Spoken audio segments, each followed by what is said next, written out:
guys, what's up? It's Thomas here once again. Today, well, back here with VC Andrew's new video. Today we got a triple threat of oldest versus medium versus newest of I Am Legend. So, I don't remember much from this one, but I do know the Will Smith I Am Legend. Basically, virus nearly wipes out humanity, and our main character is the last one standing against a horde of, well, I guess vampires or zombies. Depends on the medium, I guess. I don't know. Anyway, so, shall we check it out? Be sure to like, subscribe for more. Hope you enjoy. Let's see what's up. Hey fans, it's the VC Critiquer. Yeah, man. I know I haven't posted much in a while. I haven't been in a zombie state or anything, just super busy with personal life and stuff. But I want to make it up to you guys by giving you a very special kind of review today. I'll tell you why in just a little bit. But first, speaking of zombies, who doesn't love a good zombie flick? No, I'm not talking about the mindless zombies that the world will turn into if we let AI take over completely. I'm talking about those flesh-eating ghoul-like creatures that have been rampaging through horror films for years in the dramatic sense, like in The Dead Don't Die, The Last of Us. Though I'll be frank, Bella Ramsey just doesn't have the same charm with an American accent as with a British one, or in the more comedic sense like with Zombieland, Shaun of the Dead, or Cooties. Hey, that last movie wasn't so bad. Give it another try. But we must never forget the father of zombie works. Yes, true. A man who's worked for the very first zombie film ever in the form of a low-budget B-movie that would pave the way for these abominations to devour humankind in the most brutal way one could imagine. The demented mind I'm of course talking about is Richard Matheson, the film adaptation of his novella I Am Legend that made for the first zombie film, The Last Man on Earth. What? You guys thought I was talking about George Romero in Night of the Living Dead? Well, despite zombies technically being referred to as vampires, Richard Matheson's I Am Legend is technically considered the first true zombie apocalypse story. This story revolves around a government scientist named Robert Neville, who's currently been living in a post-apocalyptic world for about 3 years now, after a freak accident that differs in all three film versions kills a good chunk of the world's population, including his wife and daughter, and turns what appears to be the rest of it into these zombie vampire things that, well, they're mutant, bottom line, and he's seemingly the last normal person on Earth. And at this point, or at least in that area, adjusted to it, even if he does at times resort to talking to mannequins to settle his loneliness, with finding resources to survive pretty much being the equivalent of going out shopping, and by now, to him the threat of these zombies is little more than the threat of a mugger. But after some exposition, survival, and dicking around a bit, he finds that he's actually not quite the very last human on Earth. There are a few others, most notably this chick who wants him to be the Rick Grimes of her Walking Dead resistance. And whereas in the original book the hero survives, more info on that later, all three film adaptations end with our hero dying, but not without contributing a major step in a cure for the zombies. Such is the premise of the first true zombie survivor story, adapted 3 times by Hollywood, but the first 2 times under the new titles of The Last Man on Earth and Omega Man respectively, with the most recent adaptation retaining the original title of I Am Legend. While that version is pretty popular and even has a sequel coming soon, I bet a lot of you are surprised that not only was Will Smith's arguably best known film based on a book, but it was actually the 3rd film based on said book. But it's not hard to see why this is the best known one. Yeah, all 3 film versions have their strengths, but I gotta go with the crowd on this one and say that my favorite version of the story is Will Smith's. But the reasons go well beyond it just being the most popular, and again, there are some things I feel the other 2 movies did better, so why don't we load up our machine gun so I can elaborate on that. This is oldest versus median versus newest, The Last Man on Earth versus Omega Man versus I Am Legend. Go. Let's go. Let's begin. What's with the music? We've had a lot of great zombie apocalypse survivors over the years, haven't we? Rick Grimes, Sean Riley, Ben, Nigel Uno, and more. But today we're going to be looking at the founding father of zombie apocalypse survivors, Mr. Robert Neville himself. So which debut of this popular character archetype leaves the biggest impact? Let's find out with Best Robert Neville. Robert, let's see who comes out on top. Guess we're about to see who handled it better, I guess, so shall we? Our hero Robert Neville, or Robert Morgan in the oldest, is respectively played by Vincent Price, Charlton Heston, and Will Smith. While he's definitely no Rick Grimes or Ash Williams, Robert Neville is pretty damn resourceful towards life as the supposed last man on Earth in a world filled with abominations that want to devour him regularly. Yeah, I'd think with 3 years of solitude, he'd be pretty bitter about the circumstances, especially since he lost his family from this ordeal, or at the very least be completely batshit insane from isolation. And yes, he does dearly miss his wife and daughter, and it's not to say he's completely in his right mind. I mean, he's having freaking conversations with mannequins like they're lifelong buds. But overall, it's clear he's trying to make the best of this whole ordeal. But of course, we have to ask which one is the best. Let's look at Vincent Price's portrayal first. Now, for non-movie buffs, Vincent Price was essentially the Tim Curry of the golden age of Hollywood, typically placing sleazy, despicable, but also delightfully hammy characters, especially horror movie villains. So naturally, I was pretty interested to see what he'd be like as a monster fighter rather than the monster himself. I mean, the dude's almost as naturally intimidating as these zombies are, so he seemed like a worthy opponent, but I was pretty disappointed to find that Price's Robert was just kind of an everyman here. What? Why don't I start with the good parts of his portrayal first? I mean, I do admit, Vincent Price's natural smug intimidation does help with his somewhat underwhelming dialogue, especially during his vocal monologues as the supposed last man on Earth. Is that all it has been since I inherited the world? Only 3 years. Seems like 100 million. I can't afford the luxury of anger. Anger can make me vulnerable. It can destroy my reason, and reason's the only advantage I have over them. And believe it or not, despite typically known for playing bad guys, Vincent Price actually completely nails the emotional scenes of the character, especially during a scene where he's watching home movies of his family, a relatively new feature for the 1960s, and he starts enjoying the nostalgia, to maniacally laughing, to flat out freaking falling over having lost everyone he's loved in his life. More info on that a bit later. Also, regarding the female chick who comes in the third act, I feel that Price was the kindest upon first meeting her, where Heston and Smith took a little bit more time to warm up to her.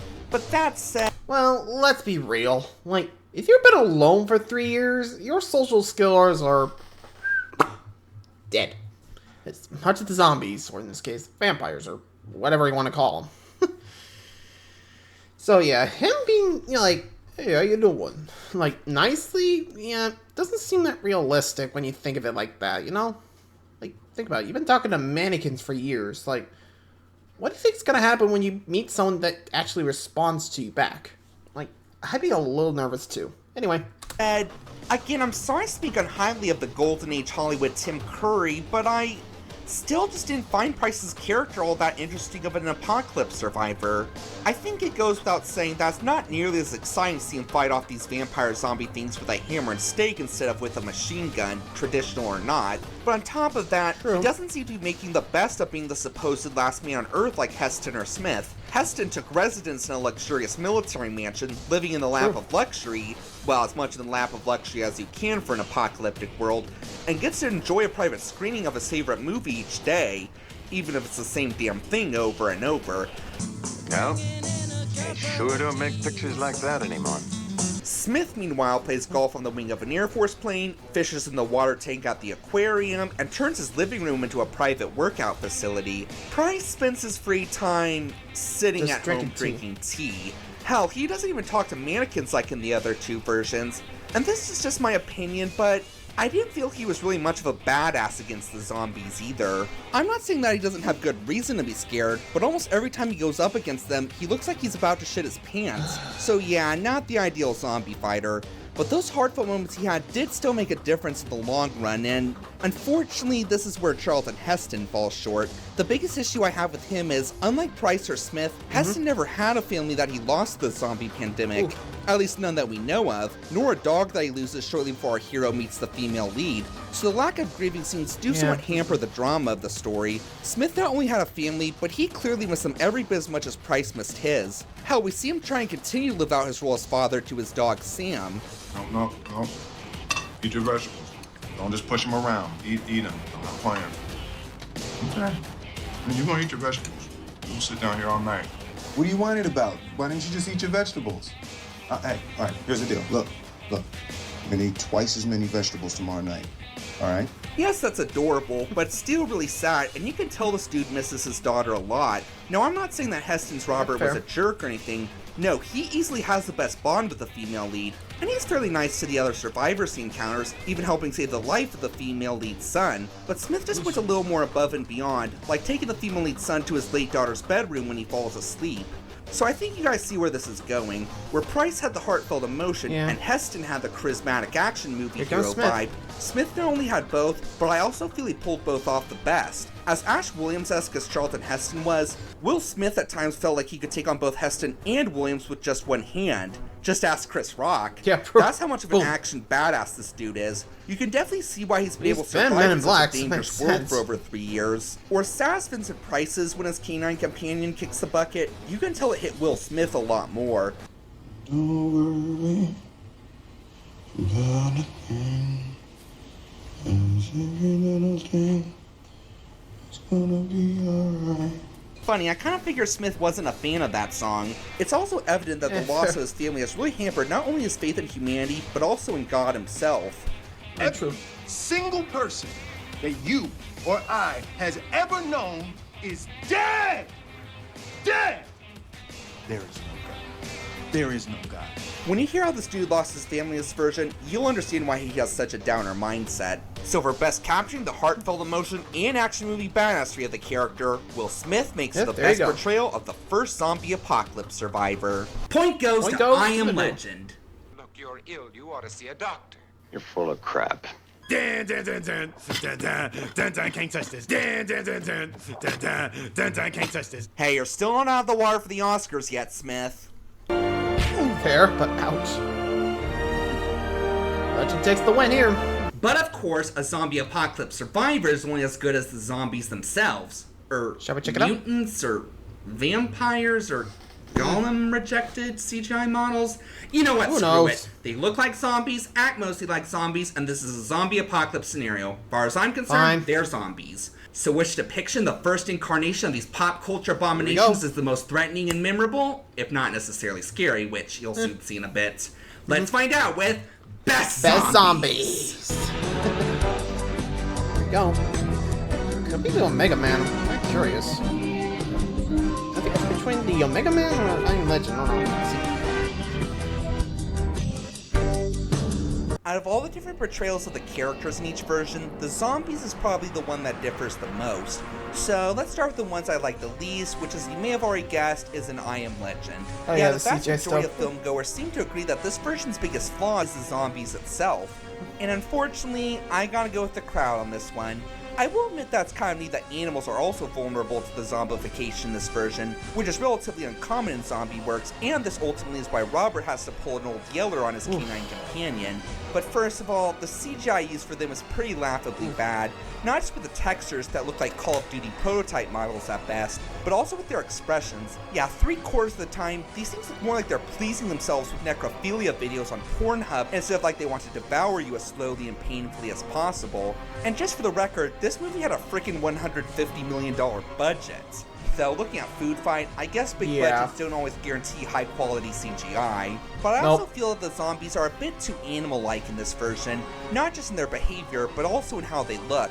I feel part of what makes zombies scary is knowing that they used to be normal, healthy people like you or I. But here, the zombies look nothing like their former selves, and instead look like Gollum and Hellboy hybrids. So it ironically makes them less freaky, because it doesn't remind us as much that these used to be humans themselves, and impossible for Robert to feel any pain of seeing his loved ones in this form, because as zombies, they're all indistinguishable from one another. So how would he be able to tell if it was a loved one? Well, I guess they do pull that with his dog, but I mean, he was in the room when she turned. The zombie mutants in The Last Man on Earth and Omega Man are miles better, not only because it's easy to tell that they used to be human, but they're actually not as thick as bricks as most zombies are. They seem to have all their basic human memories, and those who knew Robert as humans still remember him as flesh eaters as well as where he lives, and are able to follow him to his house whenever he escapes their clutches, and also have more strategized plans to break into his house and finish him off. But with that said, these portrayals are still vastly different.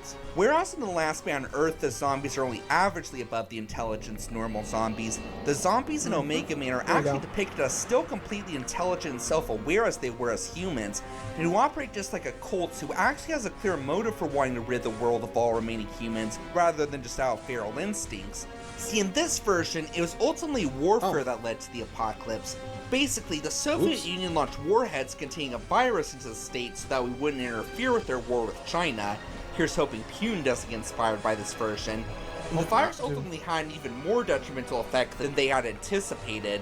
So anyway, the zombies reveal that since it was humankind and their evil modern technology that destroyed the world, the goal of their cult is to wipe out every living trace of both of them to ensure that something like this will never happen again. And this is why they've had trouble capturing Robert, since their refusal to use modern technology makes him harder to capture. And I gotta say, that actually is a relatively interesting and understandable motive. I mean, modern technology did ultimately lead to the apocalypse and turn them into these Mr. Freeze knockoff mutants, so... On top of that, Anthony Zerb does give a pretty fun performance as the sleazy cult leader Matthias. Oh yes, he sent you to offer us something from his world to change us back to the creatures we were. A trick! A trick! You've been trying to kill me for 2 years. Last night you killed how many? 3 of us? And today we don't know yet. You're the angel of death, Doctor, not us. Quick note, remember that last line for later in the review.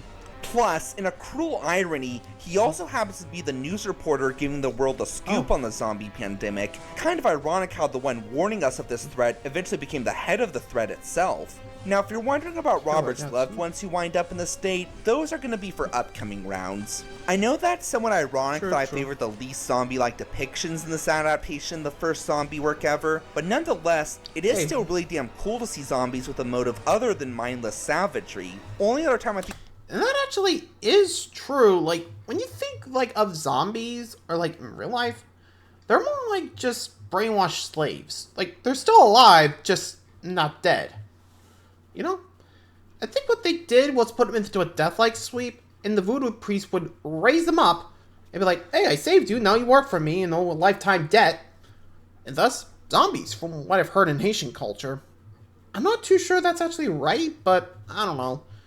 It was probably Haiti, but let me know. Am I close?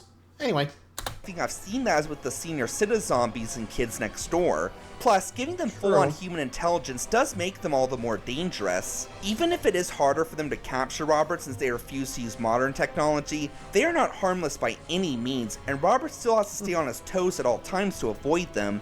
And to their credit, they do succeed in capturing Robert at around the middle, and come very close to killing him off, only failing because the female lead was there to save him. And yes, they are the ones responsible for killing Robert in this version. I'll talk more about his death in the other 2 films later. So all things considered, I guess the most non-traditional depiction of the zombies makes for the best one here.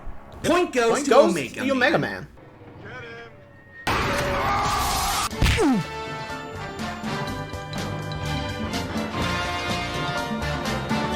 Okay, so let's see who's next on our zombie cliche list. Badass action hero, check. Zombies themselves, check. Oh, looks like it's time for the female lead, who's I'm sure you know in these kinds of movies range from useless whiny wusses to badass action girls who can knock out 10 zombies with just one fist. And funny enough, that's kind of how the 3 depictions of our heroine range in this film. So which one was the most feminist? Sorry, I mean most badass. Let's find out with Best Female Lead. Shall we check it out? Let's see the leads. Might be the Omega Man again, but let's see. You'll note that I didn't use the term love interest because only one of these versions is this to Robert. True. And in a perfect world, that would be an I Am Legend, which would allow the most popular version of the story to win in a more organic way. But unfortunately, that is not the case, so I have to use less orthodox methods to ensure my favorite version wins. But now that I've established that the most popular version is going to win, my favorite version of the female lead is actually Lisa in The Median, not only because she's the only one who Robert actually forms a legit relationship with, but we actually get one of the first interracial kisses ever in film history, though not quite the first one ever, contrary to what Whoopi Goldberg said. But it's not my woke biasing that makes her my favorite. No, she honestly has a great personality, not just with all her fun one-liners. As a matter of fact, I was going to apply to BioWar Labs for my postdoc, but the next turn never came. I'm sorry you didn't make it. Sorry the world didn't make it. Christ, you could save the world.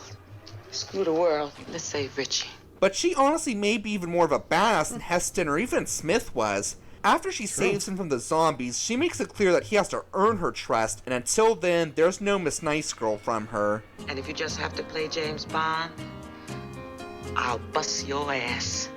Again, like with Will Smith, it's not hard to see why she's survived in such a dangerous world for over 3 years. But badass and feisty persona aside, she is a very sweet person when you get to know her, and especially when you get on her good side.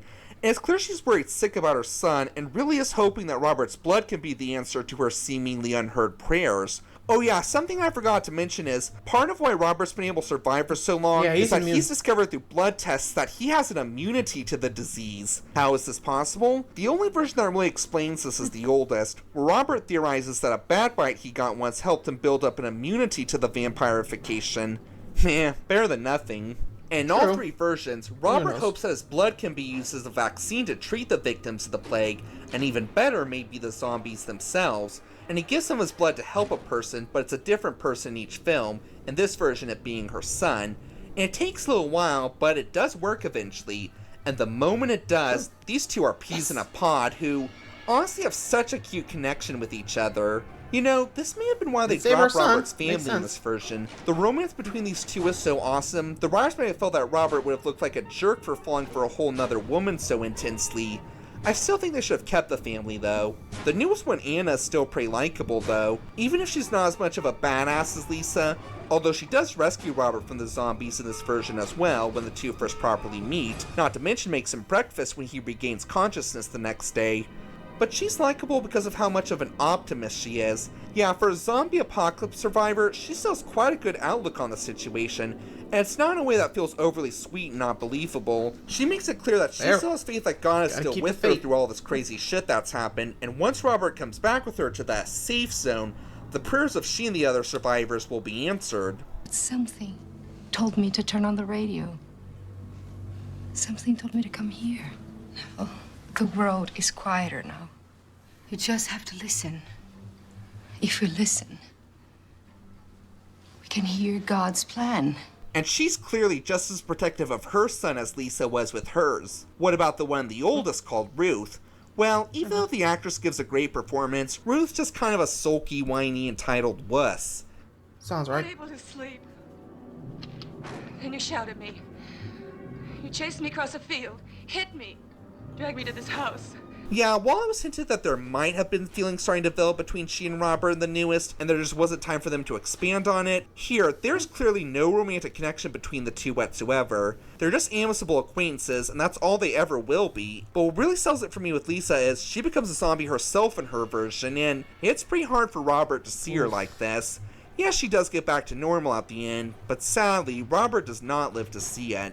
Again, I have a plan to ensure that I Am Legend will win despite the supposed tie between it and this version, but lying about my honest opinion is not a method I'm willing to stoop to. Even though Anna was very sweet and 1,000 times better than Ruth and the oldest, Lisa was not only very good-hearted, but also just as tough of a zombie fighter as Robert, and was the only one to form a true legit love relationship with him, in one of the earliest film depictions of interracial lovers, no less, and that's point-worthy to me. Point goes to Omega Man.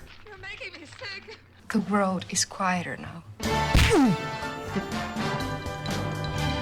Honestly, now I'm kind of curious what Ruth would have done if she was an Am Legend, you know? Or at least a character like her. I'm actually kind of curious now. I mean, it'd be interesting to see the tough girl hang out with, like, you know, Will Smith. Like, imagine those two just be, like, fighting and be like, well, you know, we actually do get along. Oh, well, we're going. 2 more rounds. Let's keep going. But of course, a male and female lead can't ward off a whole zombie apocalypse all by themselves. They just have to be most of it in this case, since, as I'm sure most of you already know, side characters typically wind up dead by the end in zombie movies.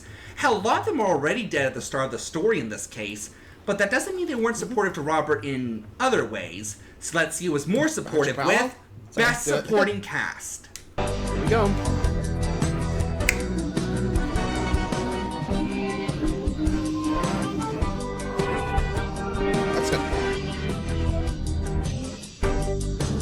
None of these versions really have that strong a supporting cast, but they are still very different in each version. And if you're a Vincent Price fan, take comfort in the fact that his version of the story is the one I'm giving the point here. Why? that's fast. Well, why don't we dive right into it? Omega Man really just has the other survivors that I mentioned earlier, who only show up at the end of the oldest and newest. Again, more info on that later. Well, I take it back. The female lead son has a decent amount of screen time in the median and newest. He's cut all together from the oldest. But he doesn't have much personality aside from being the damsel, or rather, damseler, kid in distress. Yeah, well, I take that back also. The median one did bravely try to talk sense into the zombies, having them accept Robert's vaccine for them.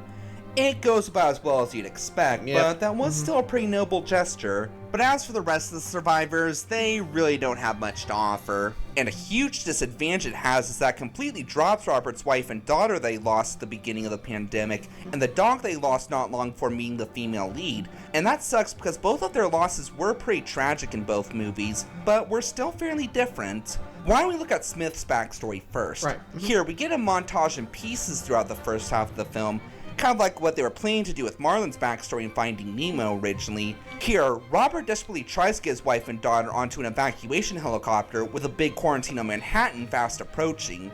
He's not going with them because he's in the military, he's gotta try and fight the bastards. Oh yeah, the doctor. And it's relatively short, with all the pieces put together, that is, but it's still really well done. From his daughter whining about how they left her Christmas presents behind when he's trying to focus, to Robert's wife almost being denied boarding due to a missed scan of the zombie detector, which Robert thankfully orders him to redo to get an accurate result, and Robert having a very emotional goodbye with his family, with his daughter asking them to watch their puppy through all this. But unfortunately, another emergency evacuation helicopter nearby goes haywire, and that's a cruel irony. One thing I love about this is, the split second before we actually see the crash, it cuts to Robert waking up the next day. It's a great case of leaving it to the imagination to make it all the more disturbing, i.e. less is more. So talk about sad, huh? But a huge advantage the oldest has is that it gives us a much more in-depth look at how the zombie pandemic came into fruition than the other two films, even showing us what Robert's life was like before it even began, something we never got in the median or newest, and he seemed like an extremely happy family man with good friends, and yeah, their chemistry is freaking adorable. Hey, Mommy! When are you gonna cut the cake? Right now, our problem is to cut that cake. But of course, rumors started spreading that this dangerous plague from Europe could be spreading through the winds. Robert's skeptical, until the plague starts impacting hundreds of people around him, including his own daughter, and his friends/co-workers adamant on the fact that this disease could very well be turning people into zombies. Sorry, I mean vampires, since they're showing all the signs associated with such, most notably fear of sunlight. Being a man of science, Robert's basically like, yeah, bud, lay off on the Universal horror films, except for the ones with Vincent Price. But as the plague worsens and the zombie apocalypse becomes more apparent, Robert insists they can't report their daughter's worsening illness to anyone for fear that the government will send a zombie squad to blow her brains out. And just look at this kid's acting. Mommy, help me. Mommy.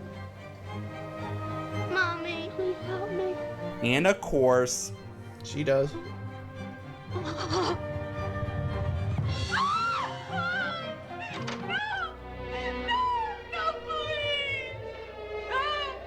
As devastating as the tragically ironic death was in the newest, I think anyone would agree that seeing their child die with that look on their face is so much more gut-wrenching. And the plague, of course, goes from bad to worse, with Robert's friend can't help but saying, "I told you so," and his boss trying to stay optimistic that they can find a cure, but clearly isn't too hopeful. Oh, but wait, get this. Robert tracks down the military truck that took his daughter's corpse and tries desperately to stop the soldiers from frying it, but they pretty much say piss off and proceed with the barbecue, and Robert comes home to find his beloved wife dead. This is another great less is more instance. Did she die from the plague, or did she commit suicide over the grief of her daughter's loss? Either way, Robert is not going to let his spouse suffer the same undignified death of his kid, so he buries her corpse with expected results. But now we know what Stephen King's inspiration for the end of Pet Sematary was.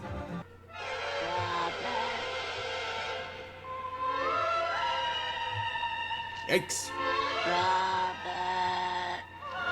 Robert should have burned that corpse, bro.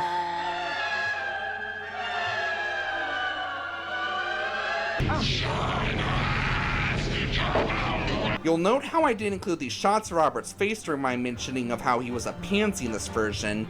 This is because that's how literally anyone would react in this scenario, even if they had infinite testosterone. What about the dog?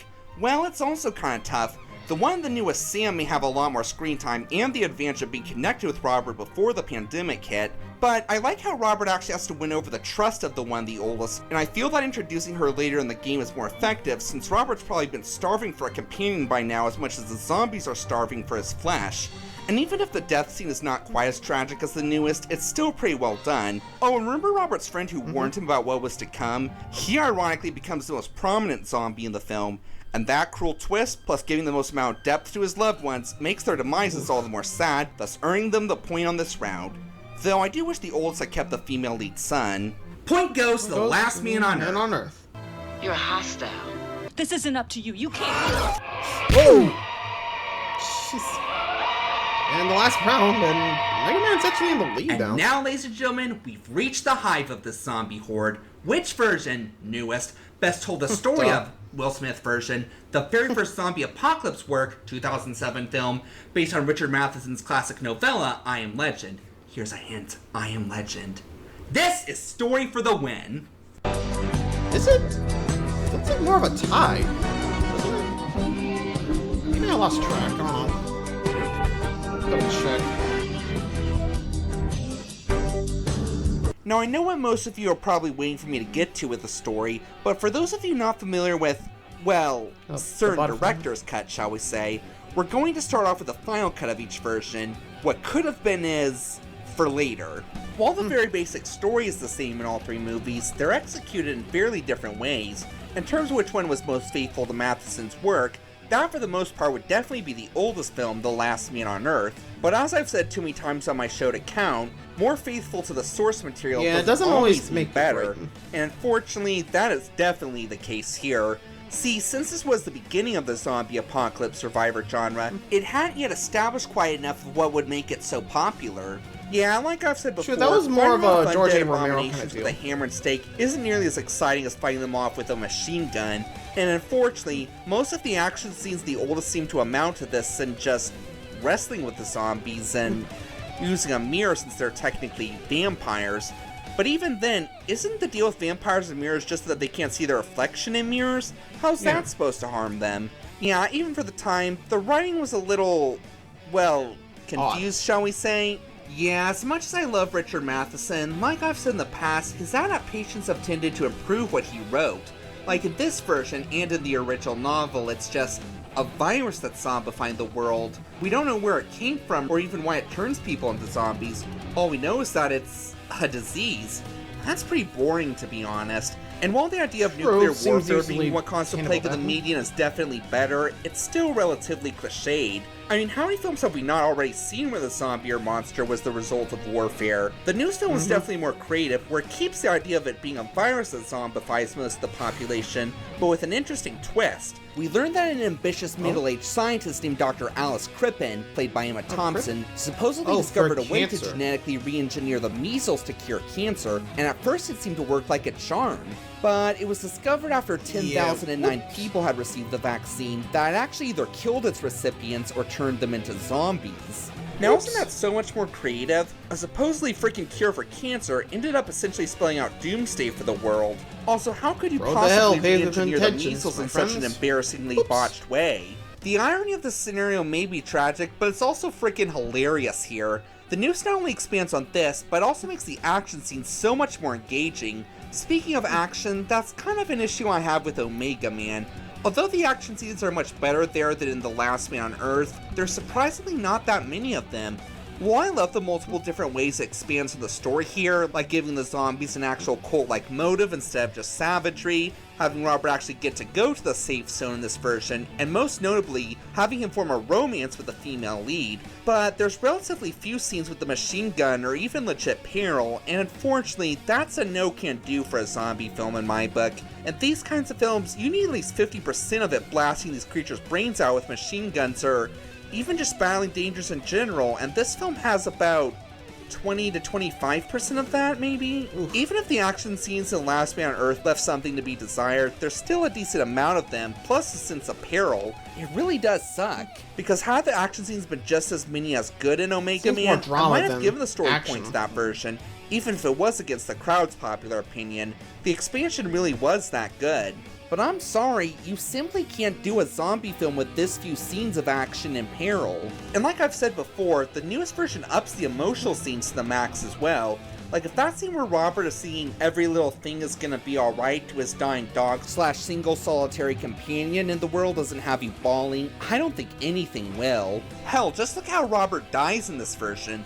Whereas in the oldest he's outright murdered by the other members of the safe zone for...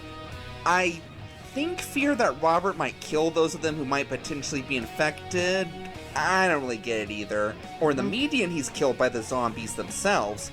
In the newest, he outright sacrifices himself by blowing him and the zombies attacking him up with a grenade, which allows Anna to get the cure to the folks in the safe zone and hopefully save the day. A bit cliche, but admirable nonetheless.